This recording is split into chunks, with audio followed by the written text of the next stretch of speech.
ዶክተር ደብረጽዮን በሚመራው ጥናት በራሳችን ጥናት እኔ አይደለሁም ያደረኩት ያን ጥናት ዶክተር ደብረጽዮን በሚመራው ጥናት ይሁሉ ዝርዝር አለ ተቀምጧል ዝርዝር ተቀምጦ ለምሳሌ ይሄ ኃይለ የሚባለው ሰው እኔ እንገር ኃይለ እንትን ብቻ አይደለም የሚሰራው እኔ በማቀው በሚገባ ባረጋገጥኩት ሰነድም ጭምር የወርቅ ማሽኖችን ሲያስገቡ ነው በወርቅ የፖለቲካ አመራሩም ወርቅ እነዚህ ስምልህ ሰዎች የፌደራል ሰዎች ጋር ይነጋገራሉ ልንገር እዚህ ኃጢያቱ ብዙ ነው የፌደራል ሰዎች ጋር ማሽን ሲያዝባቸው እናንተን የመሰለ ሰው እኮ የለም ይያሉ የተለማመጡ ማሽን ሊያስለቁ ይሞክራሉ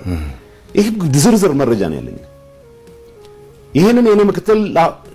ያቀል የዘታላ ተነጋግረን እርምጃ እንውሰድ ለፍትህ ይቅረው የተደረገ ጥናት ነው ምነግርህ በተደረገው ጥናት እገሌ ይሄን ያክል 300 ሚሊዮን ወስዷል በቁጥጥር ስር ይዋል ይሄ እገሌ ይሄን ያክል ማሽነሪ ወስዷል በቁጥጥር ስር ይዋል የተባለው እርምጃ እንውሰድ ካልን 2 አመት ነው የመውሰድ ፍላጎት አንዳንዴ ፖለቲካሊ የምታያቸው ነገሮች አሉ